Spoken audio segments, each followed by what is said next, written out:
So we are live. Hello, friends, and welcome to yet another episode. Friends, projects are something that give you biggest problem and that give you biggest opportunity in communication.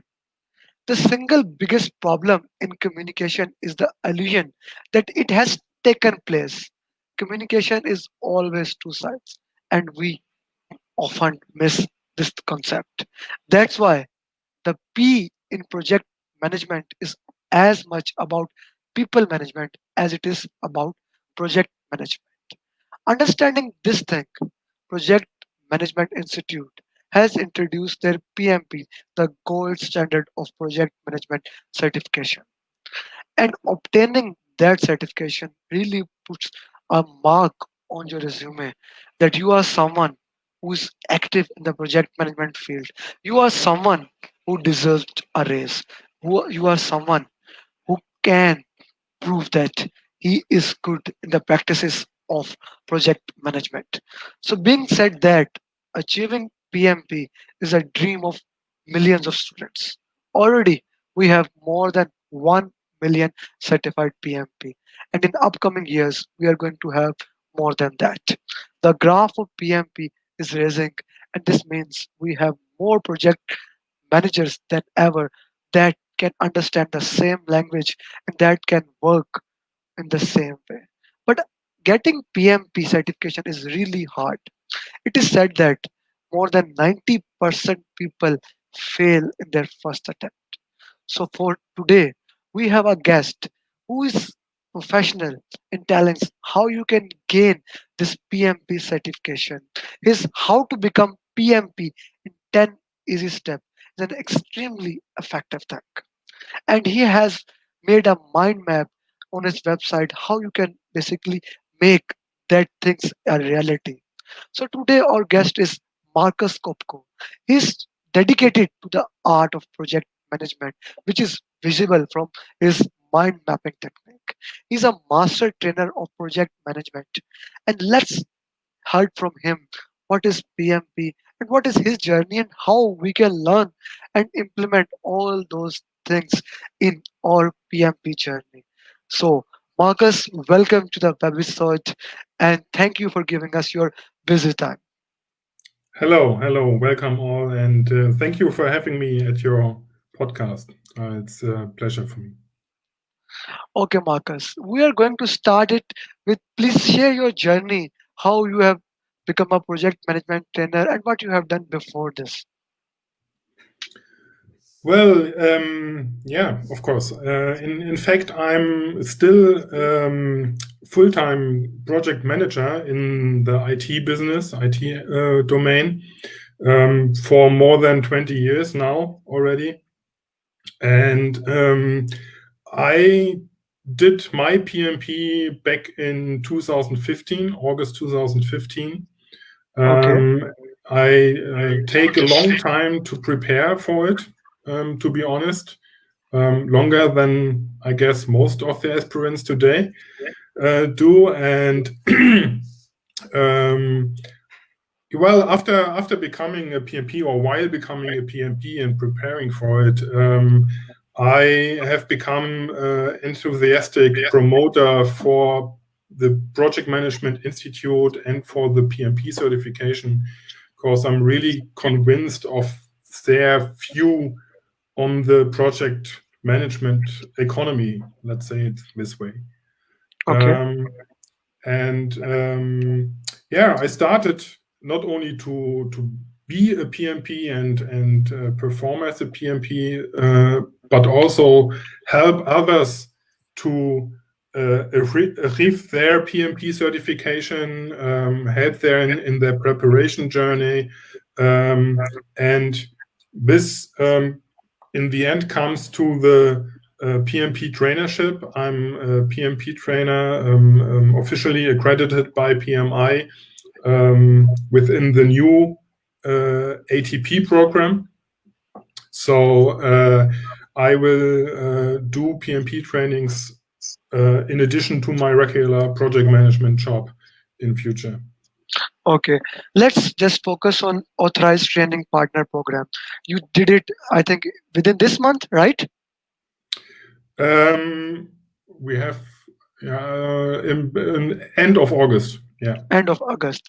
So basically, how it now you have gone through it, how it will be different from REP, because previously PMI has REP, now this is ATP. So how do you think this will be an improvement from REP? Well, just to be clear on that point, I personally not an ATP. I'm just working for an ATP as an PMP instructor, and the company who has to become an ATP was formerly an REP also. So as far as I know, in fact, the name changed obviously, and and some of the circumstances. So they have to pay a higher fee than before, the ATPs, to be Mhm. honest. And PMI is planning to change the way they handle their REPs, or let's say now ATPs in future. They will do more promotions for them. They will bring them more in the focus on their website and so on.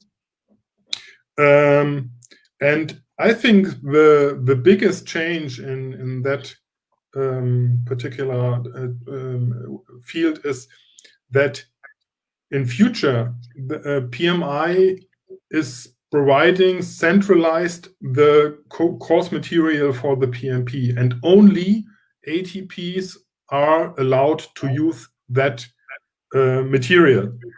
Yeah. Okay, okay, okay. Okay, So so that is more relevant to if you are a PM instructor. Let's see, I'm a student. Right now, I can take PDUs from anyone, and we can claim it under the categories of PMI. So this is not going to be changed in the future. Even if you are ATP or you are not ATP, you can still give the PDUs and you can still take the PDUs. Is this right?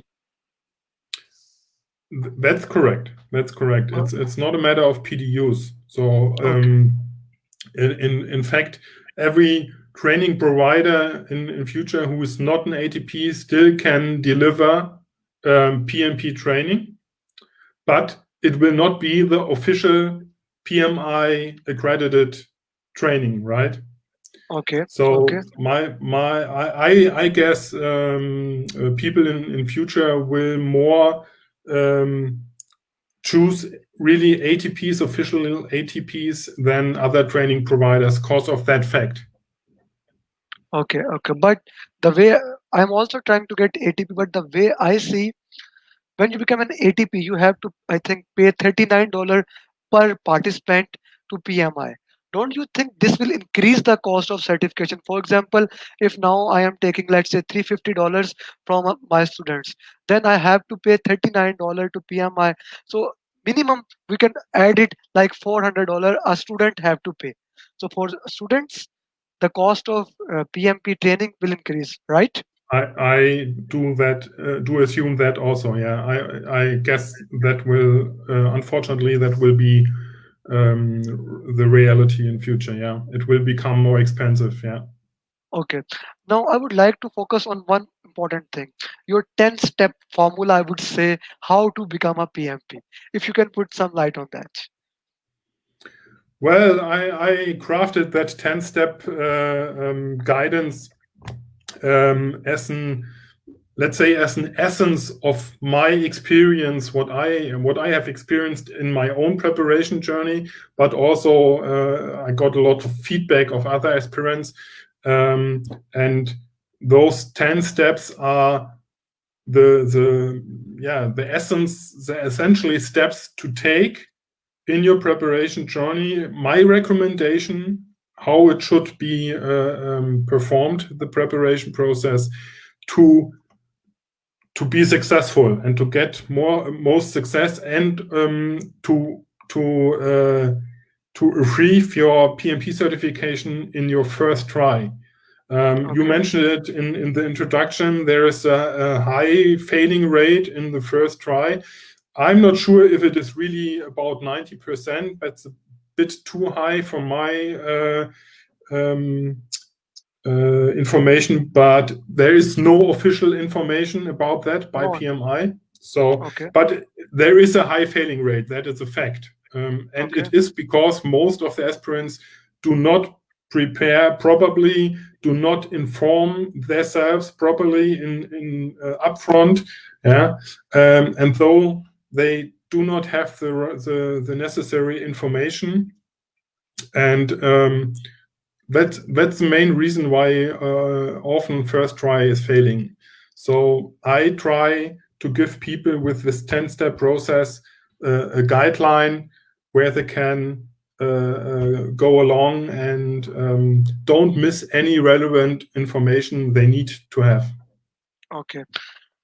Okay. So if you follow the 10 steps formula, there's a high probability that you will clear it. I have seen the, and I'm going to share the link after with this episode that you guys can join and say it. Now let's focus on one of my most interesting thing, that mind map, MM4PM from you.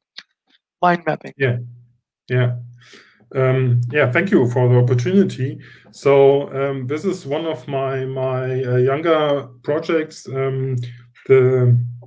My website, my online community, MP4PM. MP4PM stands for Mind Mapping for Project Management, and the URL is mp4pm.club because it's a membership site. And what I'm trying to do there is I'm not only a fan and an enthusiastic about PMI and PMP certification, but also about mind mapping for several years now. I started with mind mapping, let's say 30 years ago or something like that, and always try to applicate it in my business, in my daily work as a project manager, right? And I'm really convinced that mind mapping method, mind mapping technique, and also mind mapping tools can really help to become more effective in your work, in your day job. And today we have really good mind mapping tools, software tools like Mind Manager, Mind Genius, Xmind, whatever. There are really a bunch of good tools out there who really have project management features and functions already implemented in the tools, so you can utilize them. And what I'm trying to do with MP4PM is to provide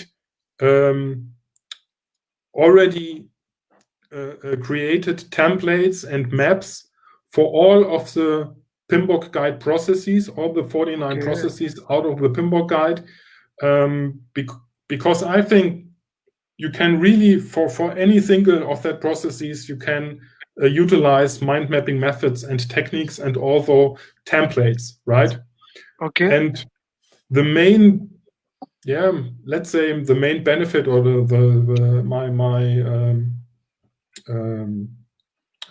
how do you say it?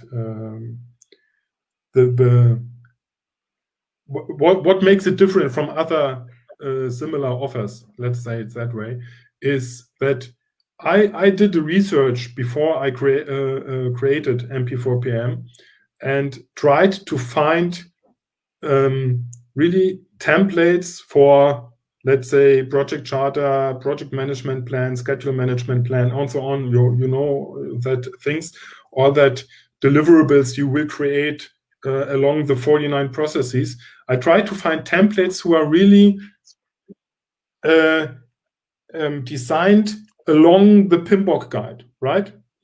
And there are tons of templates out there already. You can download templates for free, paid ones, really thousands. Yeah. If you do a Google search project charter template, you will find a trillion templates out there. But I never find really a template which is designed 100% along the PMBOK guide practice, right?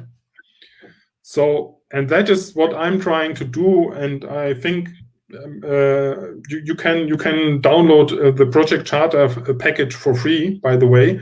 so you Okay. can have a look and get an impression what you will get with MP4PM. I try to create it that maps and that templates really 100% aligned to the PMBOK guide, and Okay. that is something which makes it unique in my perspective. Okay.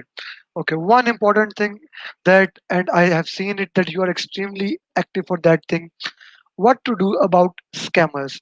Because even in my last episode I was having with Nazif, one scammer was active and putting comments because they were 50 40 people live watching it, putting uh, whatsapp us, whatsapp us.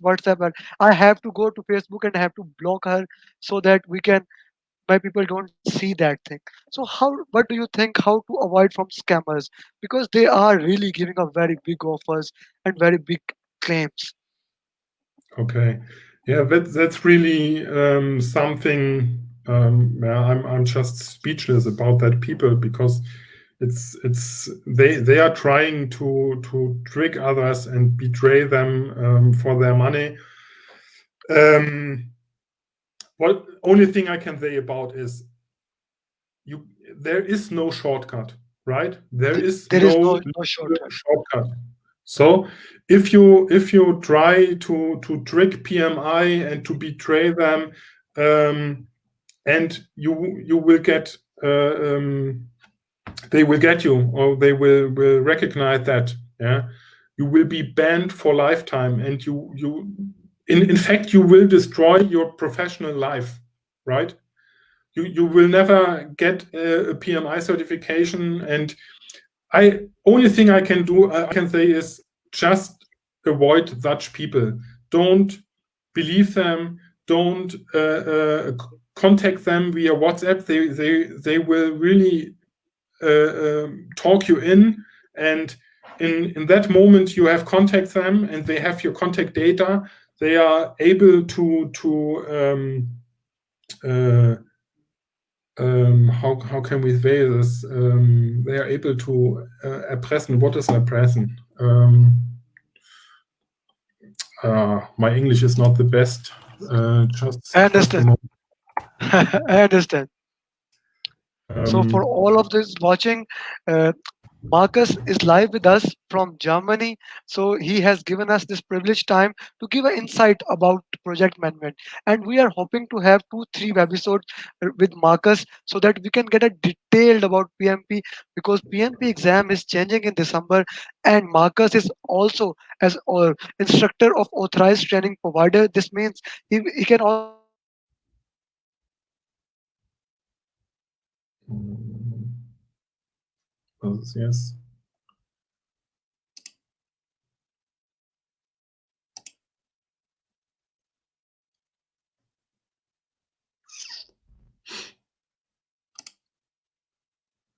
Okay.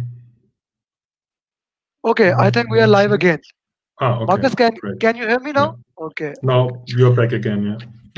Being a project manager, we call this as risk. Now we can put it in the contingency reserves, known unknown, that the technical risk things can happen, right, Marcus? Yeah. Okay, so Absolutely. Marcus, very important thing, how one should prepare himself from the project management, for project management professional exam. Now there are so many books, so many methodologies. One thing I always says to my students, that PIM book is the number one thing. You have to follow that guide. Then we have Andy Crow, we have Rita, we have Kim Heldman, first Edmund, and we have also the study notes. So do you think that a student has to read all this book, or should he stick himself to 1 or 2 books? Yeah, that's a big question.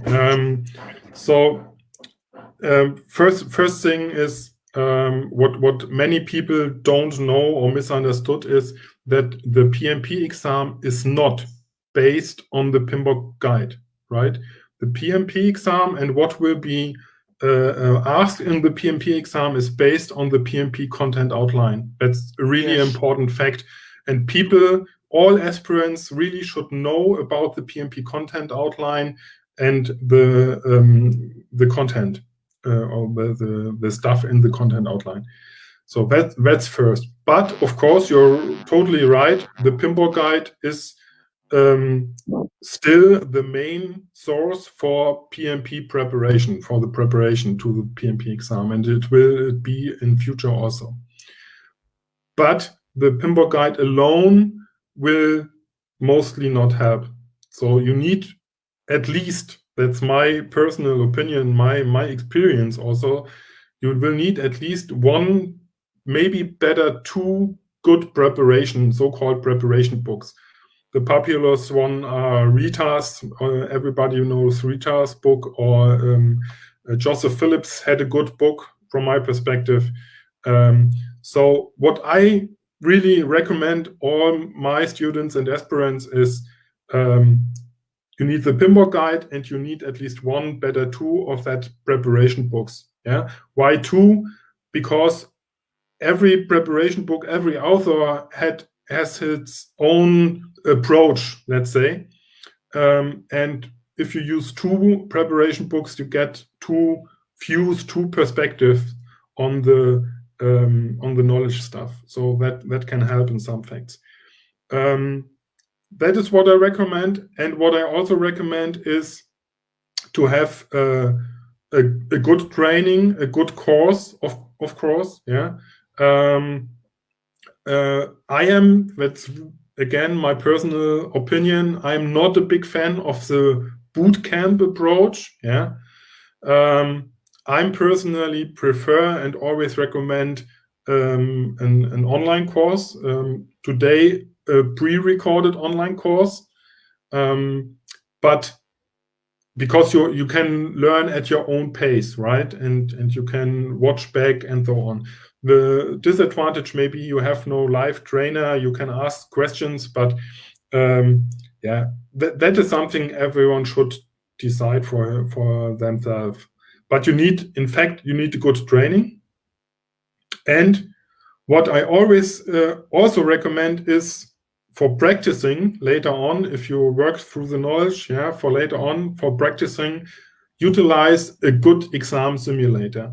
Please do not only rely on free available sample questions and mock exams. Yeah, there are some good stuff out there also for free, that might be, but not that many. Yeah, most free available material is outdated, sometimes even wrong or misleading. Yeah, so please invest some bucks. It's really good money, good invested money for a good online simulator.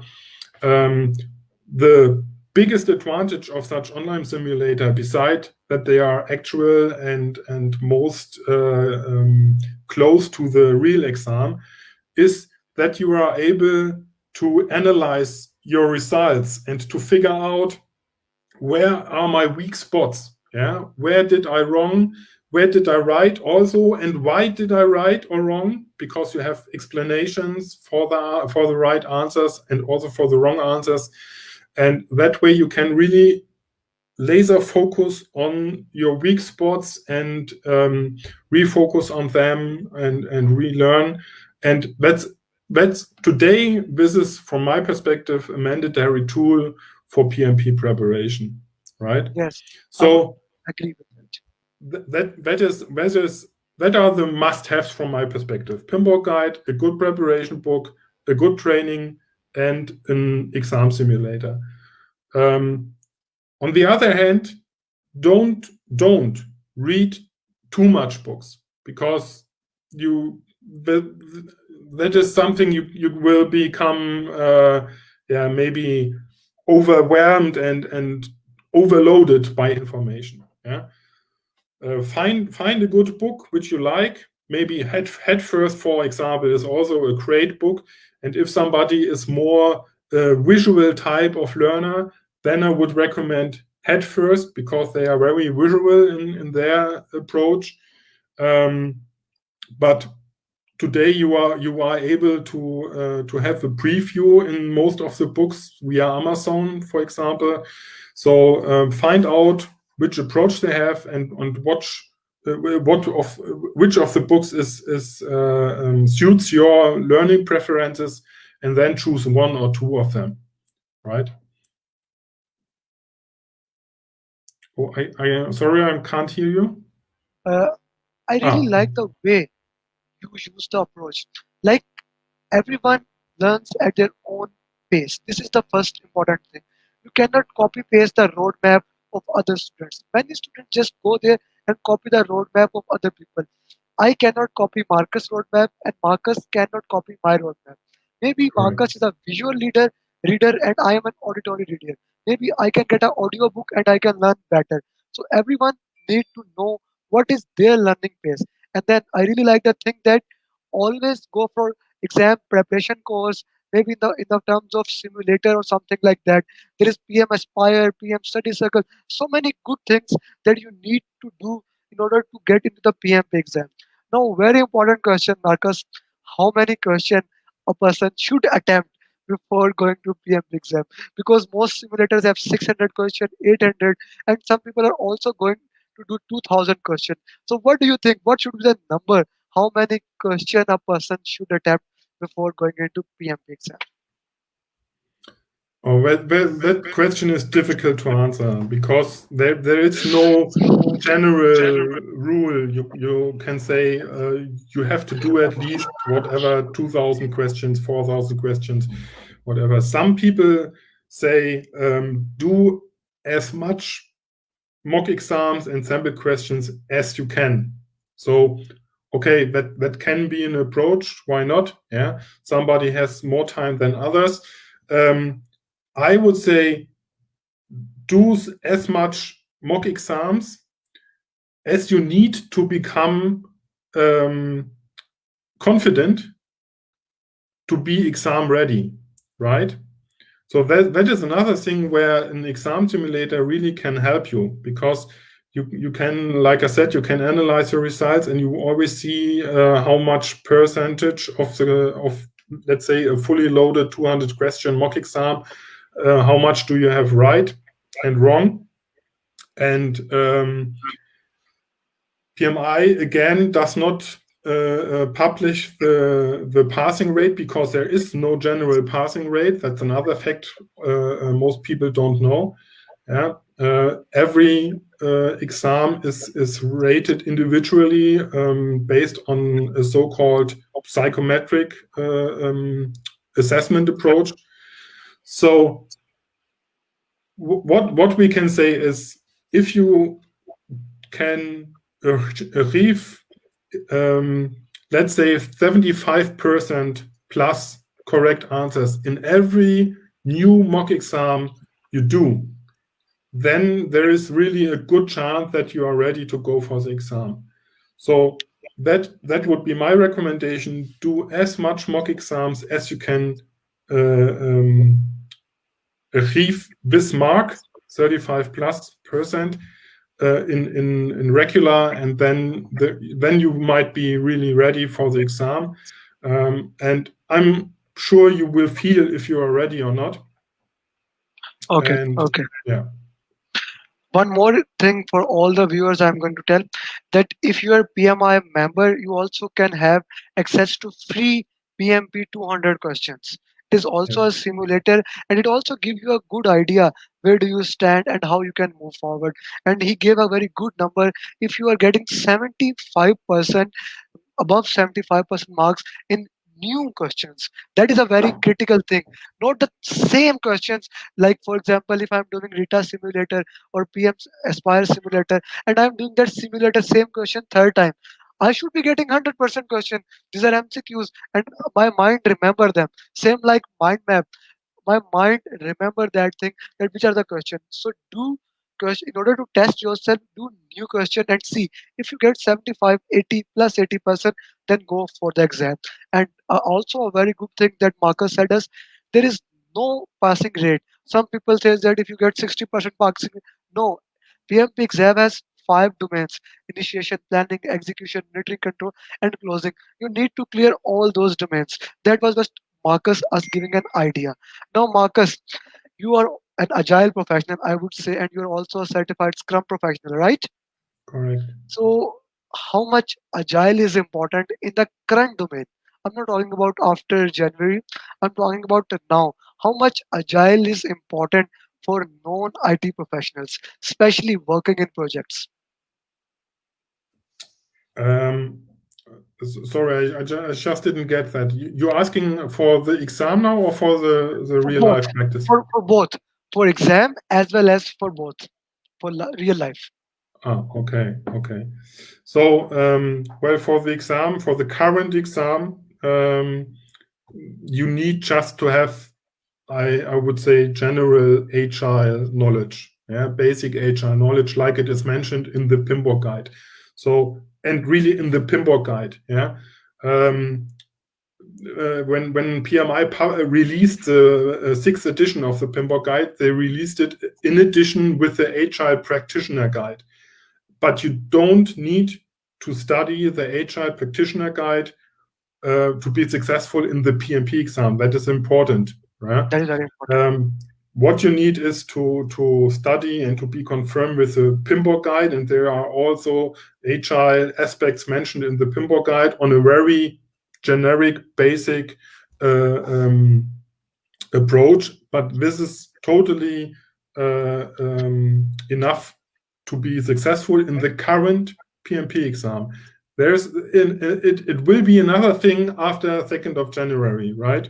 That's another Yes, of course. topic. That's another topic. Yeah. So in regards to real life and how important it is to implement agile aspects in real life projects, well, that is very difficult to answer because it depends, right? It depends on where in which domain do you work, in which company even do you work. Yeah, if you work in a software company as a software developer or as a software development project manager, agile will be very important, and you need to be very good in agile approaches and that knowledge. It is another thing if you work, let's say, in a construction company, yeah, right? Uh, there is more predictive approach still the the thing they focus on. So, but I'm also to say that convinced that you need nowadays you need to be able to implement agile techniques and agile approaches in your current projects, even if they are waterfall projects or predictive approaches. Yeah. So, for example, what I like to practice, in fact, is to do, even if we have a waterfall project, to do something like a daily stand-up with the core project team, because I'm you told us in the introduction how important is communication and people management in today's project management economy, and that's absolutely right. So this is something which really helps in terms of project progress and project success, is to utilize something like a daily stand-up. And if there are only 50 minutes every morning or every second morning, whatever, depends, like I said, it depends on the project, it depends on the customer also, of course. But that is what I'm convinced of, that you need to be able, as a modern project manager, as a future project manager, that you need to be able to pick the right techniques and the right approaches out of this toolbox you have with predictive, agile, hybrid, whatever, to pick that right approaches and implement it in your current specific project, because in this situation it is the right approach. So that you will need to be able to do in future. So pick a approach according to your own requirement and tailored it according to the consideration in which you are working. That's what also PMBOK teaches us when you are becoming a project manager. So Marcus, we are running out of time. We have a lot of questions, but I think we can do them some other time. So thank you very much for giving us your time and telling us what to do. I would just tell you something. I did all my certification and I did with the help of mind map. I used to put A3 papers in my room and I write mind maps on it using different colored the things I learned from the late great Tony Buzan, who basically is the author of mind map. So thank you very much for giving your this precious time, and thank you very much for sharing your knowledge. So see you till next time, Marcus. Thank you. It was a pleasure for me. Okay. No matter how good the team or how efficient, no matter how good the team or how efficient the methodology that we use, if we are not solving the right problems, the project fails. So, my friends, if you are preparing for your PMP exam, focus on the right problem, focus on the right question, and as Marcus has highlighted, use right methodology. Thank you very much for everyone for listening us, and see you in the next web episode. Bye bye. Bye.